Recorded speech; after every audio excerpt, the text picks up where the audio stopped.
O'clock. I'm going to just go ahead and get this started and welcome everybody to this, well, the first one I can ever think of us doing, this Facebook Live, YouTube Live, Zoom event for Arizona Public Media, looking back at 1 year of the pandemic and what life has been like. And it's been crazy for those of you who are kind of eavesdropping in on our conversation as we're getting going. But before we get into that, let me do some introductions. My name is Christopher Conover, for those of you who don't know me. I'm a reporter and at AZPM for radio, a little TV, less so in the last year, but hopefully that'll change again. And also host of The Buzz, our weekly radio show, diving deep into all kinds of things the legislature is doing, or doing our best to explain what they're doing. Joining me is, who's been my partner in crime before, Lorraine Rivera, host of Arizona 360, kind of the sister show to The Buzz on TV.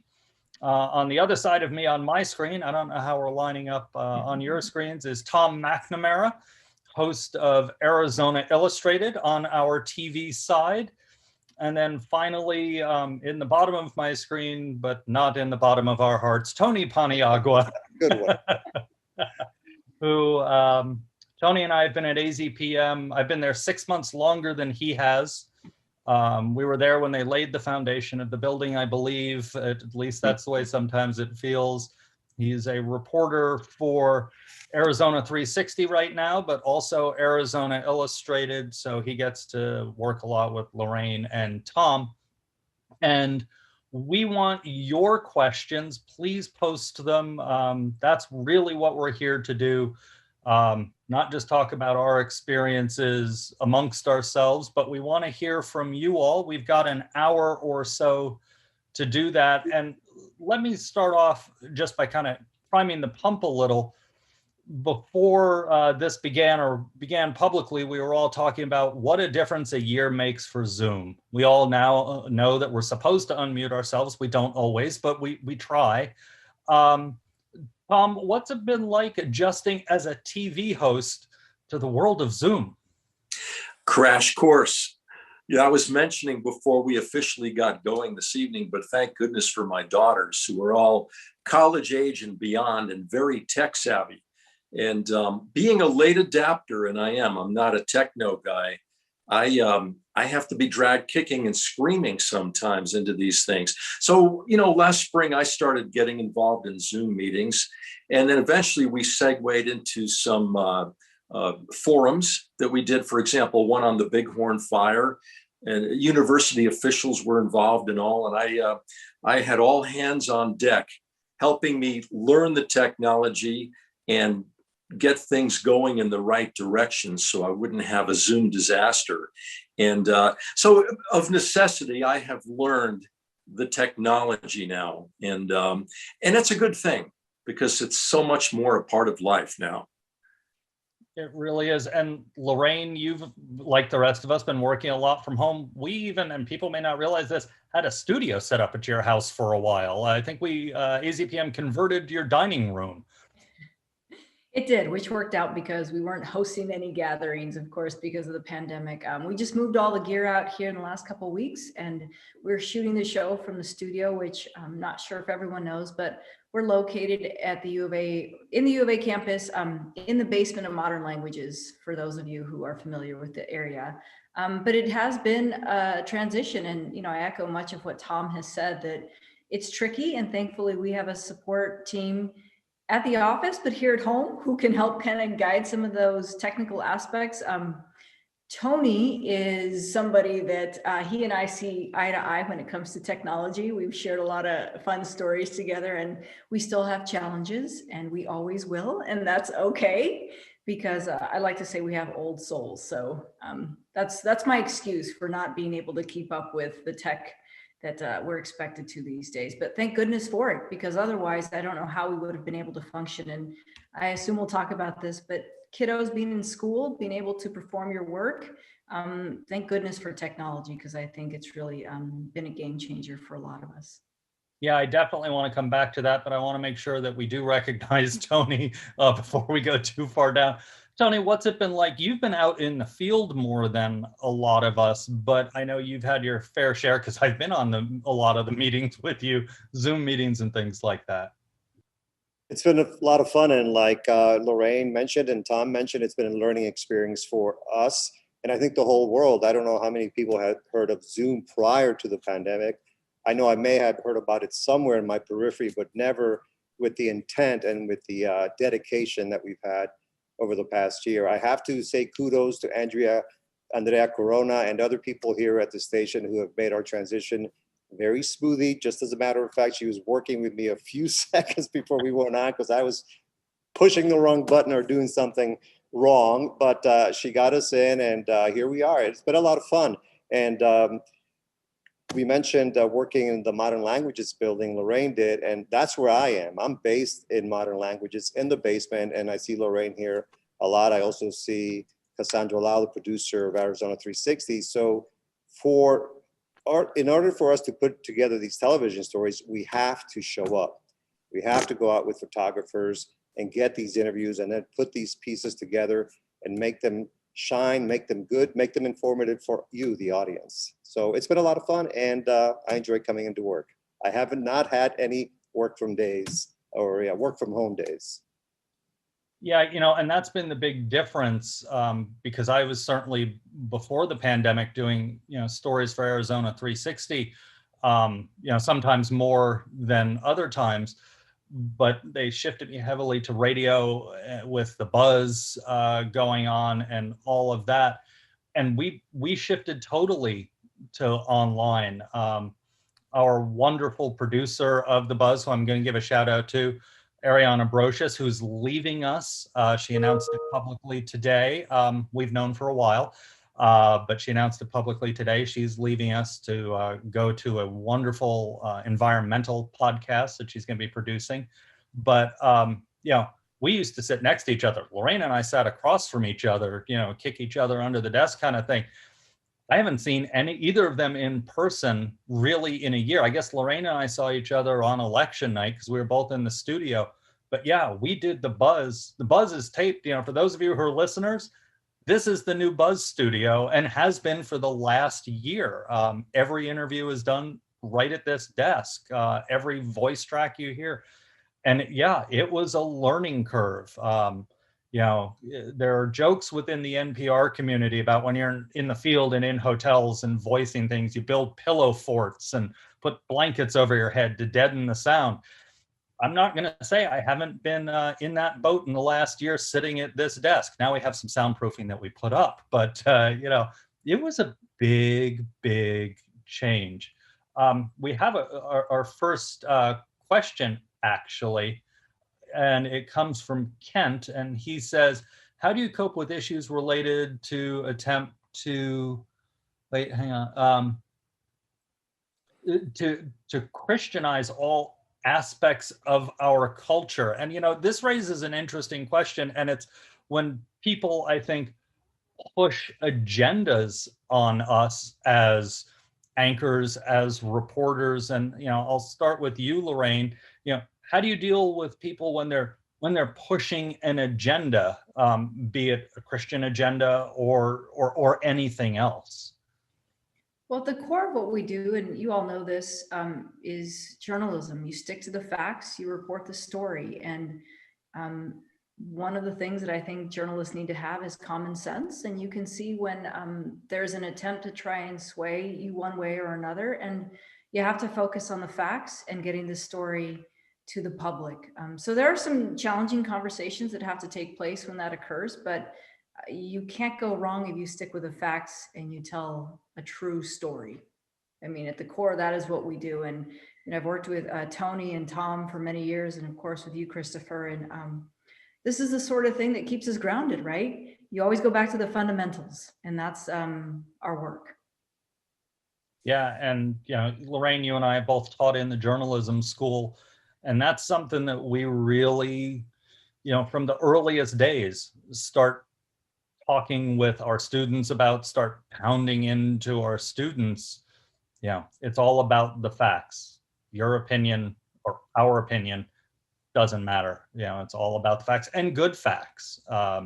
Yeah, just because somebody is saying it doesn't mean it's a fact. I do love a good fact check uh, after all. But, dealing with all of this for a year, and Lorraine, I'm going to come back to you because you brought it up. Um, you're the one on this screen who has little kids at home, and I'll brag on them. They're wonderful. We all know them because they swing by when we were all allowed to go outside and play, as I like to say. They would come by the studio every once in a while. Your kids are great. How did you deal with working from home, trying to do a serious news show with kids? Yeah, it's tricky. As many of you know, kids were learning from home, and mine were as well for a time, and you have to coordinate schedules. There was a moment where I realized I could only do interviews during certain time frames. I was very grateful to the team at AZPM that has continued to support me in that role as well. But we would have a crew who would come over. Sometimes it was one or two people who would help, set the camera and be sure that equipment was where it needed to be and to be available for all those things that can go wrong in TV. And thankfully, the work that we do is recorded for Arizona 360. So we could always make a fix if we had to, but it's just a careful balance. And for the families who are out there listening, you know that you have to coordinate schedules. I know, Tom, your children are older than mine, but you have a calendar, you write things down, and you communicate. And that's what we've got to do in this business, but also at home, because everyone had to get a job done, whether it's the kids for school or our spouses getting to work. You just had to lean on each other, and no surprises, lots of communication about the needs to get the work done. Tom, anything you want to add to that? Well, our hats off to you, because my wife, Susan, said to me more than once during this first year of COVID, thank goodness our kids are grown up now, because what in the world would you do with them? You can't bring them out anywhere. You can't bring them on play dates or to activities or birthday parties or even to school. And what are you going to do with kids, even swimming pools? So, we sort of shared that thought more than once through the pandemic. So my hat's off to you, for getting through it. Having said that, my daughter's being older now. I have two daughters who missed graduations last year, one of whom was a high school senior, and that one really stung. There went the prom, there went the parties, the social activities, and the graduation. And it was very upsetting to her. It was hard to watch her. She really kept a stiff upper lip, but she was a trooper, but it really hit her hard. And my college graduate, not so much. She was, whatever, and marched on, started a corporate career from a couple of bedrooms away from me now. And she spent the first 6-7 months of her career with a large national company based in the bedroom, and just kind of rolled with it and did very well. So I think I had it a little easier than you did in many respects, Lorraine, but I think so many parents are and were going through this. Lorraine, did you have did either of your kids, did you have the Zoom moment where, and granted 360's tape, so it would have been able to be fixed, but did either of them attempt, either on purpose or accidentally, to get in the show? I took a photo of my little one very early on when I had to bring her with me because her early learning center had shut its doors. And so I had told her that she needed to sit still, and we had an interview. She's very young, so she didn't want to sit in the newsroom by herself.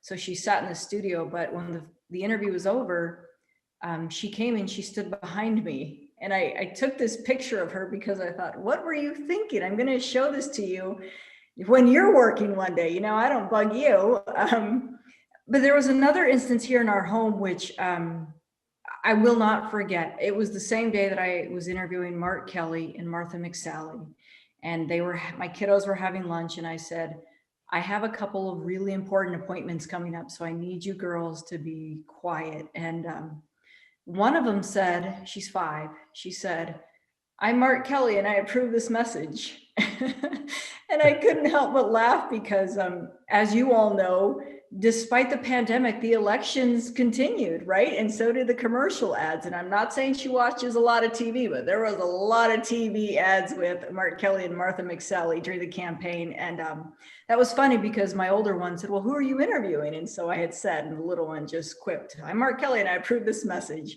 And I shared that with both Mark Kelly and Martha McSally. And, you know, they laughed, they thought it was funny. But those are those things that humanize us in our work because we're managing these stresses that you all are as well. Tony, because you were the one reporter who was out a lot. I mean, all of the stories you've been doing for 360 pretty much been out in the field. What's it been like to be out in the field, more or less? I mean, I've seen the pictures, I've seen the video. You were a long way apart from the people you were interviewing, but more or less face to face with people for the last year through the highs and the lows of the COVID numbers. You're muted, by the way. And I knew we were going to get to say that. I'm so happy. It's officially a Zoom thing. Oh, you caught me. Okay. I didn't want to risk anything going off while other people were speaking. But it's been quite interesting because I have sort of a format letter that I send to people when I introduce myself, when I want to interview them. Hi, my name is Tony Paniagua. I work at Arizona Public Media, the NPR PBS affiliate, et cetera, et cetera. We want to talk to you about this. We've had to add different lines, and I know Lorraine knows this and everybody else knows this. We will be practicing social distancing guidelines. We won't be touching you. We'll be wearing masks as we're going to be inside. If we're going to be speaking outside, it is up to you whether we wear masks or not, but we are keeping the 6-foot difference. And this wasn't planned, Christopher, but I have a little bit of a show and tell. So this is, this is a lav mic, all right?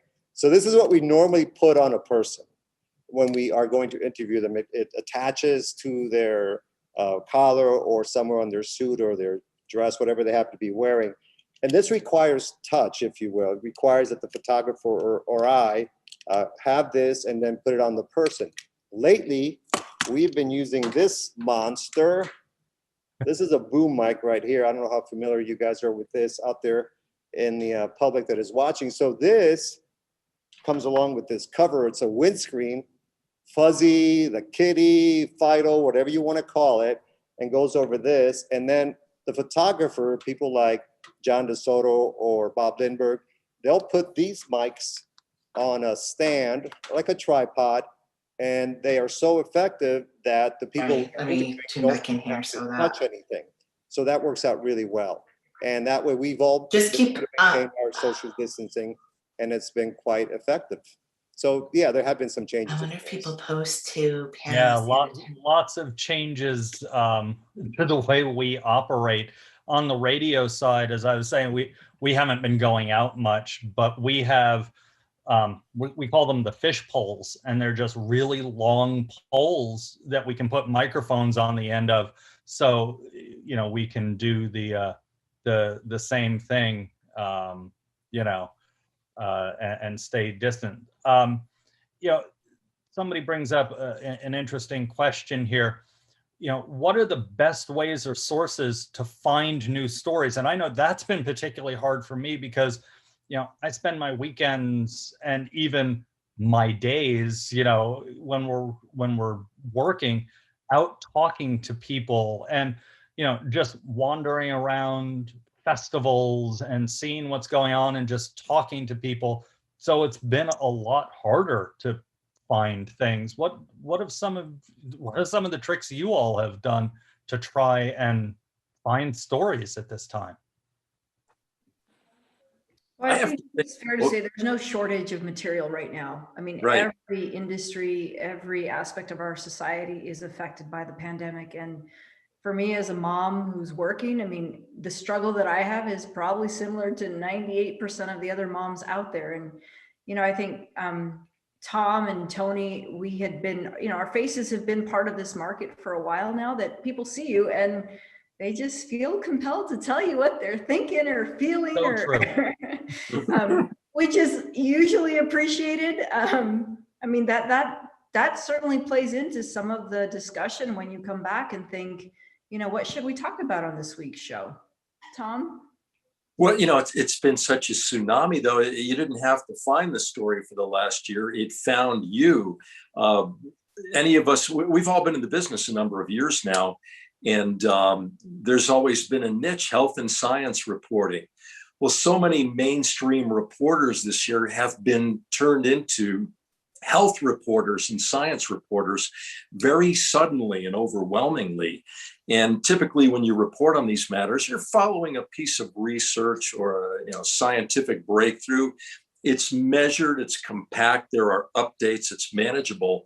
Here comes this tsunami that's so murky that even the experts you speak with don't really have clarity on everything like they wish they would. And so in this past year, it's been a real delicate balance, a tightrope act to be able to get out there, find out information, tap the experts. And we're very fortunate to be so tied in with the U of A, the scientists, the doctors who are a part of this research and effort to defeat COVID. So it more or less found us in the industry this past year. And I don't know if this will ever happen again, but you hope COVID doesn't or nothing like it. But I admire the people who did put their own health on the line, put their personal interests aside, and have just done battle this past year. They've done a terrific job, and it ain't over yet, as they say.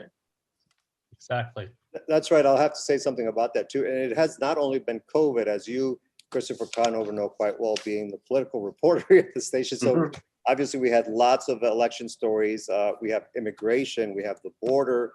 We live in a region that is full of stories that can be done. We have the environment, water issues, COVID, the border, the fence, the construction, whether you agree with it or not, and so on. So we're actually blessed to work in this industry here in Southern Arizona. Mexico is our neighbor. We have California on the west. So many people move here from other states and countries. So it provides a lot of possibilities for really fascinating stories. Tom, you're in thinking about what you were saying about all of a sudden we all became science and health reporters. I got lucky, if you will, when it came to the vaccine and even the virus, and mutations and things like that.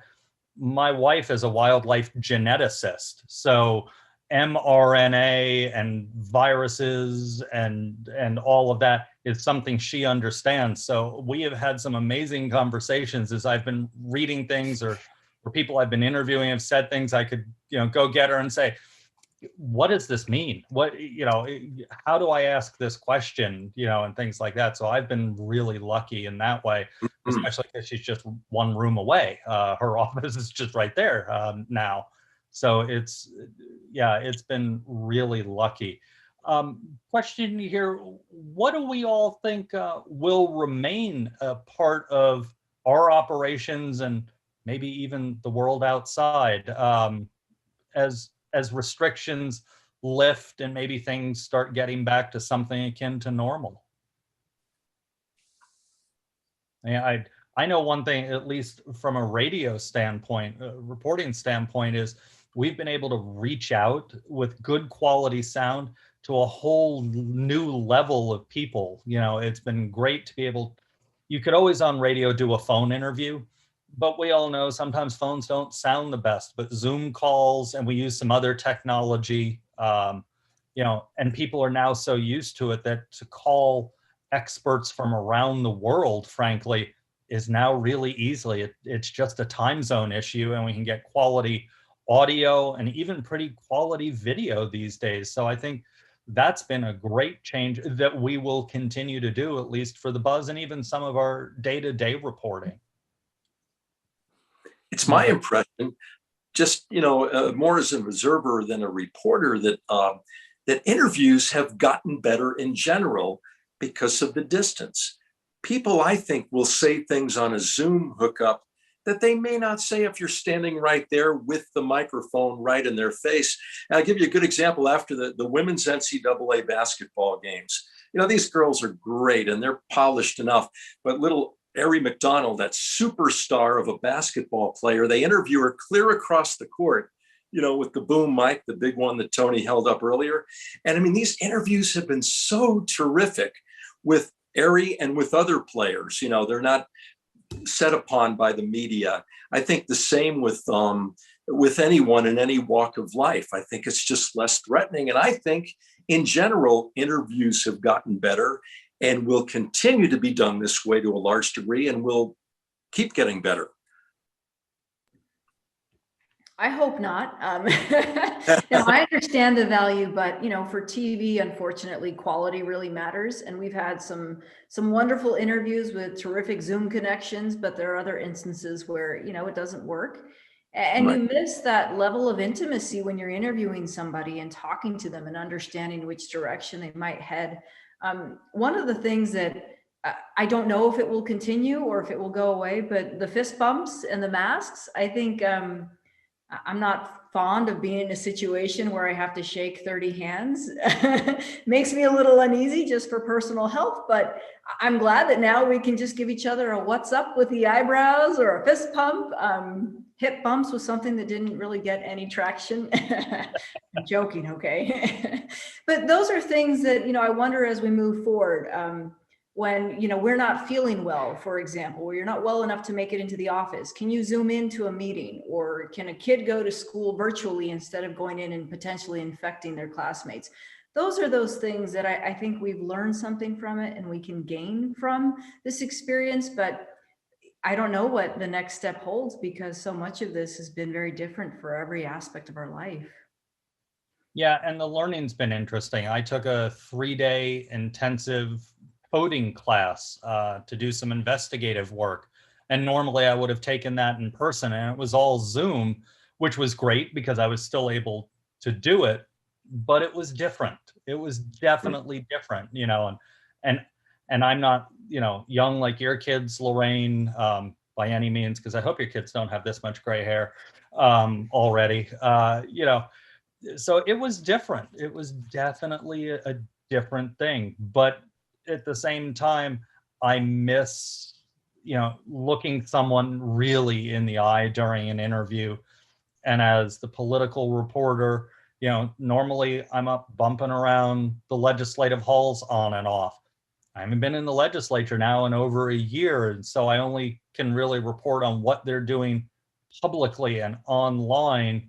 It's harder to do because I can't just stand in the corner and talk to somebody who can give me a tip about what's going on and then go chase it down to see if it's legit and things like that. So yeah, it's been different. I mean, the Zoom is nice, especially for radio, because we can get some really good quality audio, but there's nothing like that in person, face to face, because when we interview people, we end up making relationships, even if they're only for 10 minutes. And that's been lost. Sure. Yeah, there is a time and a place for that. I agree. I was speaking generally before, but that intimacy and that, like you say, especially up against the politicians or whoever, you almost have to be. The people that do it all the time, I think the people who don't do it all the time have been giving wonderful interviews via Zoom and elsewhere. But there's a time and place for both. Yeah. And I'll bring something up, Christopher. One of the fascinating things about this whole new world is that organizations such as the Children's Museum of Tucson Audubon, and different Tucson Museum of Art, for example, they're all learning about the importance of Zoom, and they are actually going to incorporate it into their affairs moving forward. So, for example, they, in some cases, have expanded their audiences because people in other cities and other states or countries are able to participate in some of their meetings or some of their functions. Of course, it is not the same thing as visiting in person, but at least we had the technology. Had this happened, let's say 30 or 40 years ago, had this pandemic been around then, it would have been a very different story. I think it really would have shut off a lot of people from their loved ones and working. So in a way, many people, if you study technology or you're interested in that field, I'm sure there's going to be lots of job openings moving forward with that. Absolutely. Let me answer one little housekeeping question. Someone asked, what time is the buzz on? It's on 8:30 Friday morning, 6 o'clock Friday night. and 3:30 Friday afternoon on 89.1. And Lorraine, I'll let you give the times for 360, and Tom, I'll let you give the times for and Arizona Illustrated. You're going to need to write this down. It's on a bunch. So, Right. Lorraine, you want to go first? The first airing of Arizona 360 is Friday night at 8:30 on PBS 6. Actually, the first airing is Friday night in Phoenix at 6:30 on KAT World 8. And then we air here in the Tucson or Southern Arizona region. And then there are some encore presentations on Sunday morning and Monday evening. And you can check your local listing. It kind of depends on where you live, but you can always go online to see our materials as well. yeah, all of our stuff is always online, all 3 shows. And Tom, Yeah. I know how I watch Arizona Illustrated, which is usually online, so I couldn't tell you when it's on TV. Yeah, it's moved around a little bit during the week, but the big times are Sunday evening, the first run episode, 6:30 p.m. on KUAT, Arizona Public Media. Then that same show you see on Sunday is repeated the following Saturday at 6:30, which makes it easier. And then I think the easiest way to see it is on demand, azpm.org. Okay, this has got to be possibly the quintessential COVID-19 pandemic question. Who makes the best banana bread? I'm going to volunteer my wife or Andrea Corona on our staff, but I'll let you, the 3 of you, fight it out on who makes the best banana bread. And I want to put a caveat on it. Did anybody try sourdough to make it? We tried, not so. We weren't so successful. I'll start with that answer. For me, the oven is the place where I store pots and pans, and that's where it ends. So take it away, Lorraine or Tom. Yeah, I pass. I mean, I'm not quite sure where this question came from, but I do like to say things are bananas when they're just, beyond comprehension for me. So then I will follow it up with, I think it's time to make banana bread. I don't know if that's where the quip is, but I like to bake, but there has to be nuts in the banana bread. And Tony, anytime you want to bring it in, I will try it. All right. All right. And baked goods around here are supplied by my oldest daughter, who loves to make brownies and lemon poppy seed bread. So we're okay.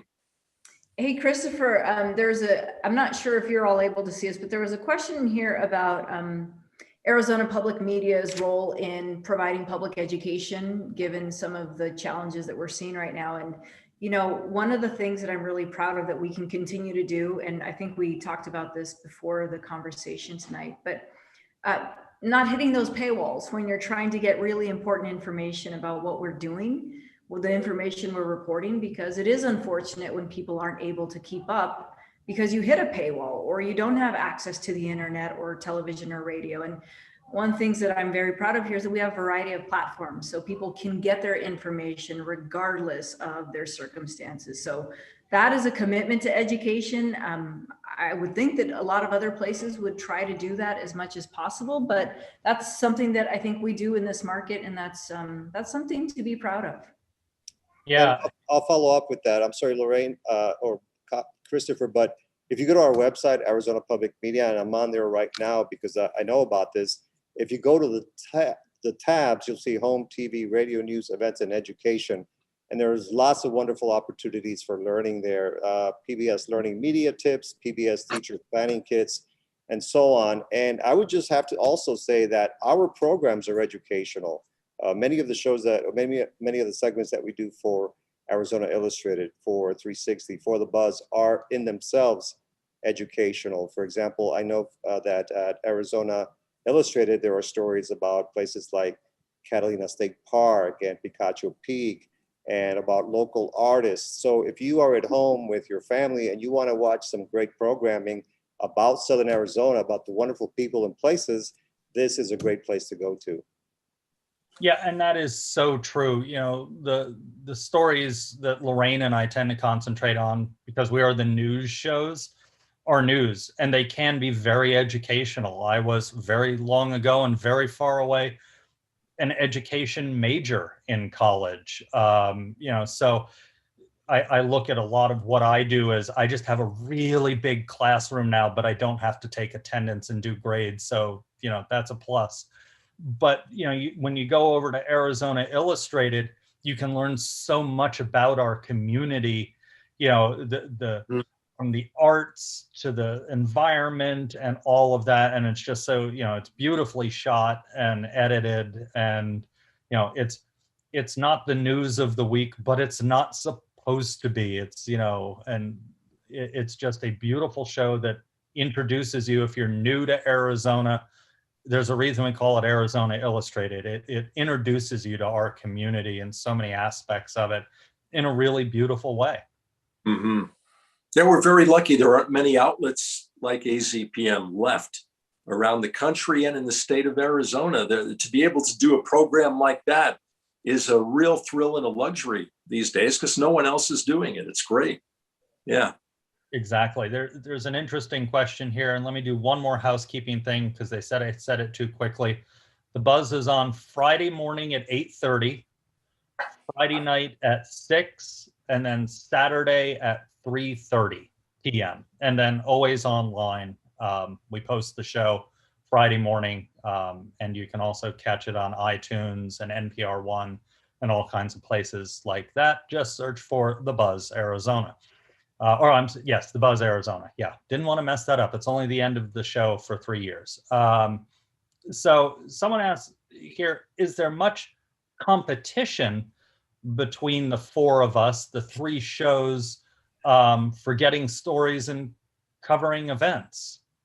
I'll start it. No, I mean, we all work together. Lorraine and I, even though we don't sit across from each other now, we talk a lot on our internal messaging systems, trading information. If we're both working on a similar story, or if we know one is working on something else and something crosses your desk about it, pass it along. I was working on a story today that I needed a response from the governor's office, and Cassandra Lau, the wonderful producer for Arizona 360, pinged me with a question about that story and said, oh, I just reached out to the governor's office to get a comment regarding this. I said, great, let me know when you get it. We won't deluge them. We'll just share the information. And it worked out. It was a very efficient way to work.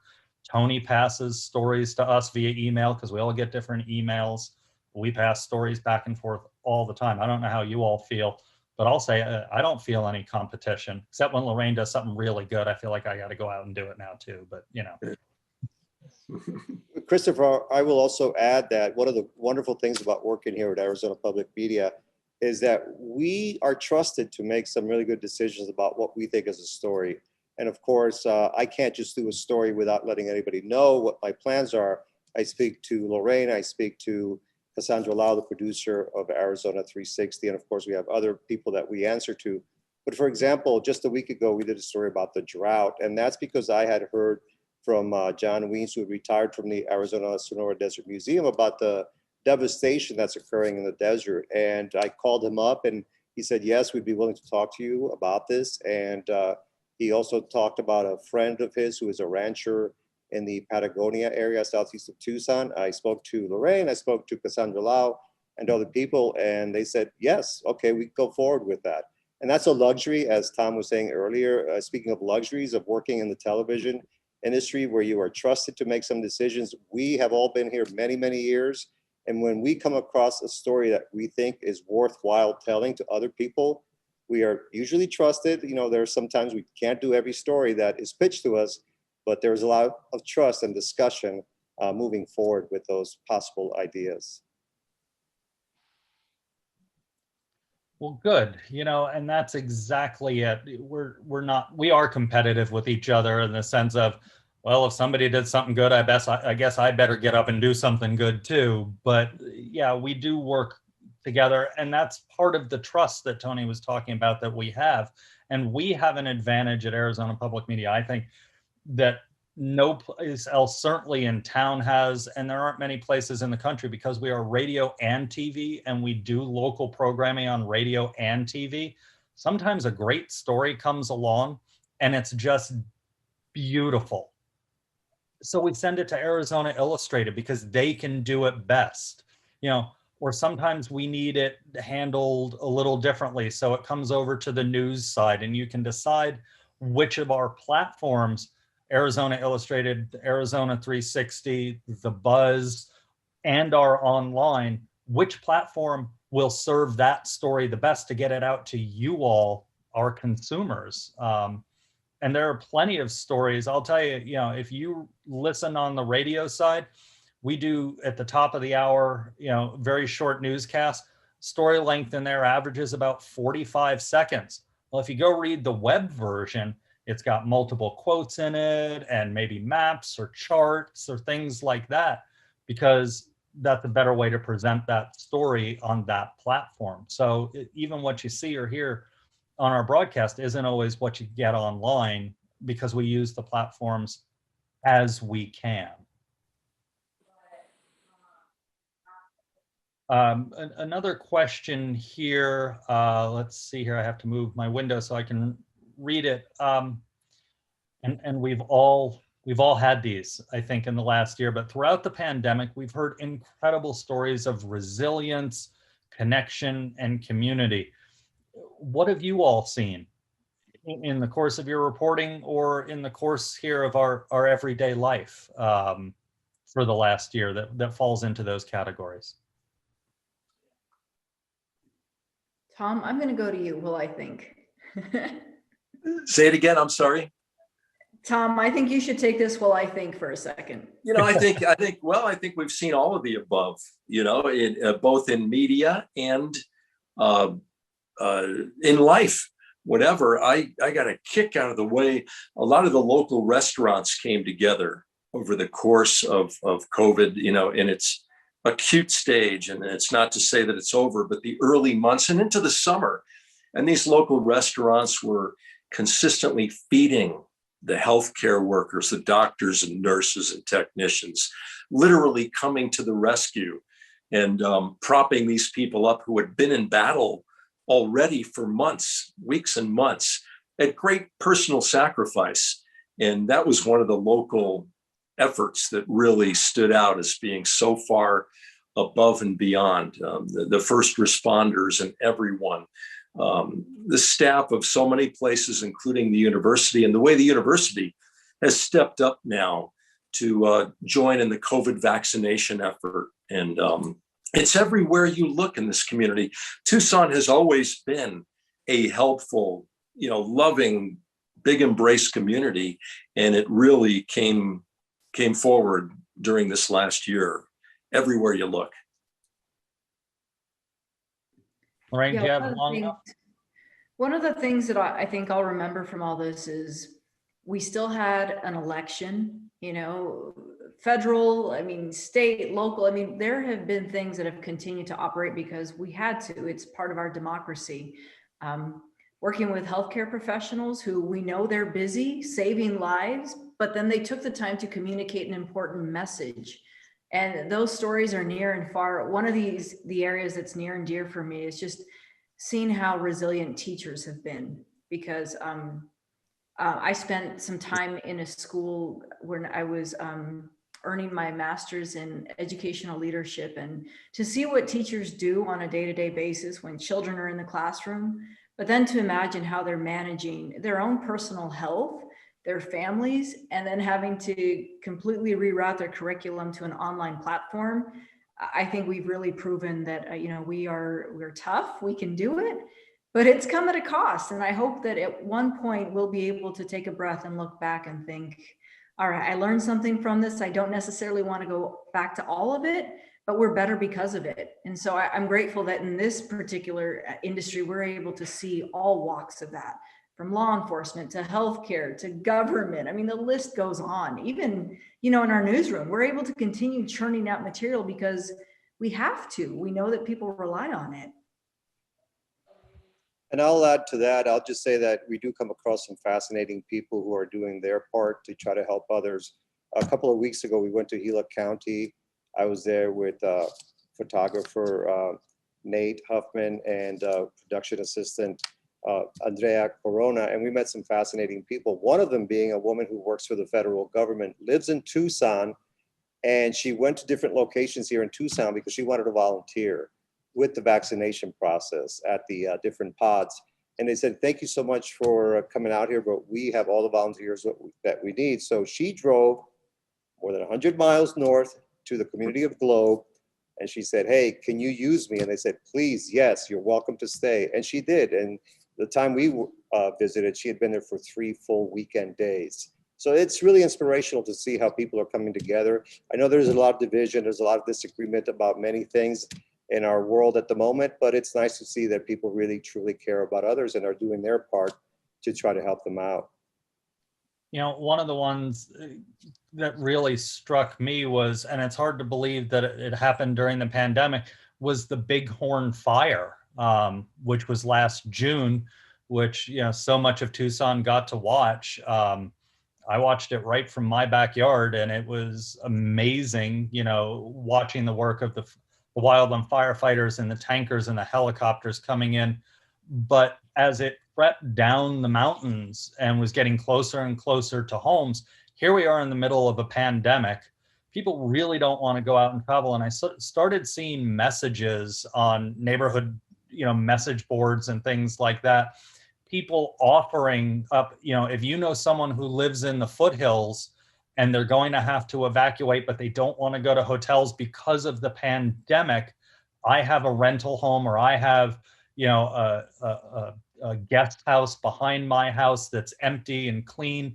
If they would like to come and stay there free, you know, we don't, you know, we have to take care of our community. And it was kind of like, yeah, we have a wildfire, which is can be a devastating, you know, disaster on top of a pandemic at the same time. And I just saw Tucson step right up once again, you know, and do what people could. And of course, you know, I was up there covering that and saw lots of people dropping off things for the wildland firefighters. They were based out of Catalina State Park, and people were bringing in pallets of water and the banana bread and things like that for those men and women who were out in the heat. We all know what it's like in June and July here, you know, and standing, you know, in a fire zone, it's that much hotter. So yeah, that was one of the amazing things that I think will always stick with me, you know, during this, you know, memories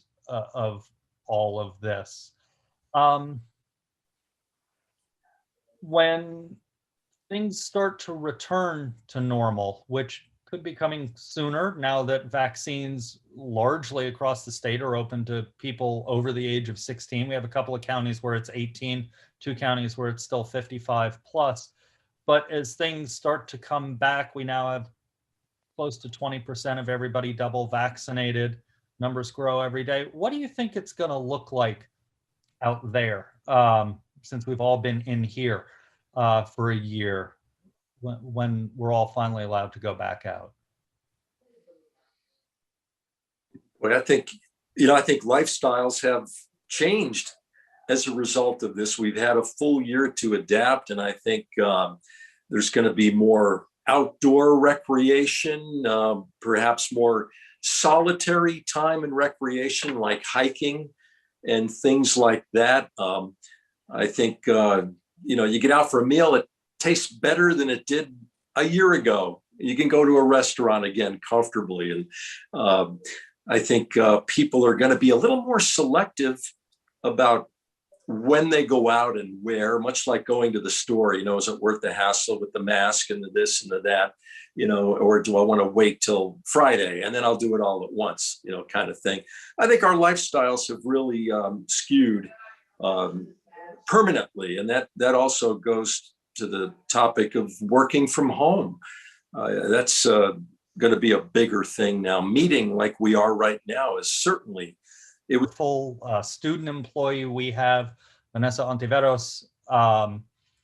We were able to find the first student at the University of Arizona to be diagnosed with COVID-19. And this woman agreed to talk to us. And this was very, very early on. We still didn't know how things were going to go at all. And it was kind of hard to talk with her because it was still about death at that point.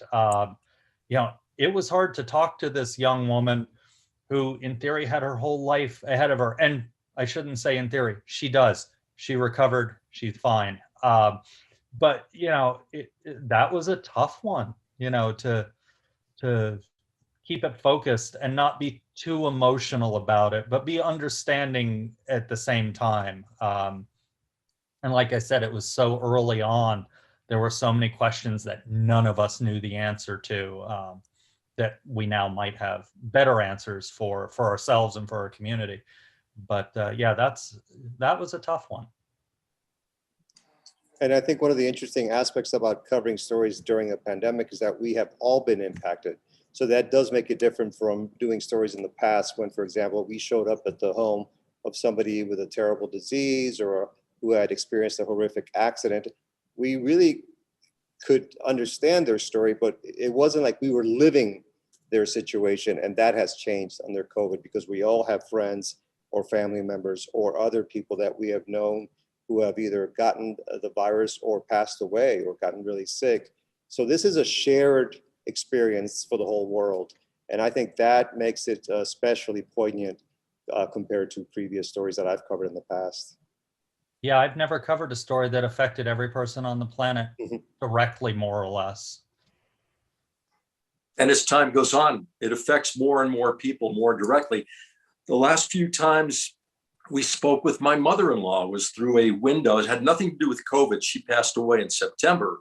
But the last few times we saw her and spoke with her was standing outside talking through a window into a nursing home where she was in bed. And, you just never know. And that was it. And all year people kept asking you, do you know anyone who's had COVID, anyone impacted? And at first it was like, no. And then all of a sudden it was yes. And then it was multiple people and multiple families. And as time goes on, those numbers probably will increase until this vaccination can, well, we hope, send us in the other direction. So yeah, it's been profound, big time. Yeah, I think it's like with anything that we do, it's never about us. And you have to remember that as a journalist. And there are things that make you uncomfortable and emotional, but you have to remain professional and steadfast through it all. I mean, that's what we want with most professions, especially when I think about healthcare. But it's hard not to have that human component given what's taken place here. It's just very important to remember that we have an important message we have to offer to the public, and you have to just keep focused on the task at hand. And it is easy to get caught up in emotions, but we have to ignore those to get that message out there. And it's been tricky. And Christopher, I can appreciate what you say about this is a story that has affected everyone. So maybe at the end of all this, we'll understand each other better. We have about 4 minutes, and Lorraine, that was a great way to sum up all of this. But does anybody have any parting thoughts or words as we get close? Actually, I have less than 4 minutes as we get close to the end of our time here. I'll briefly say that I really enjoyed having this opportunity to work, and I hope all of you out there take care of yourselves and be careful, and let's hope for that moment when we can all get back together under the new normal. In the meantime, enjoy the outdoors. I love walking every day, several miles. So if you're bored, if you don't know what to do, get out there and get some exercise.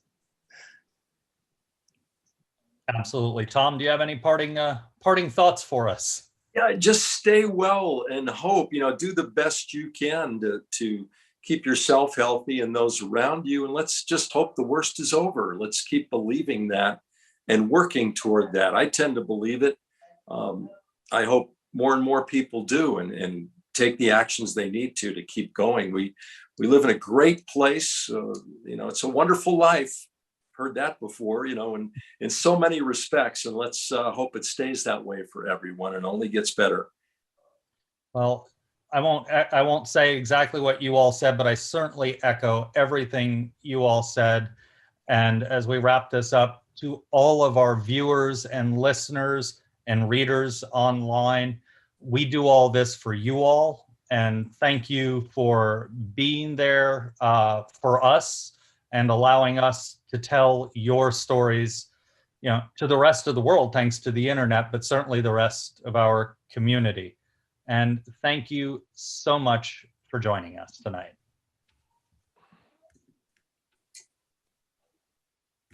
And all right.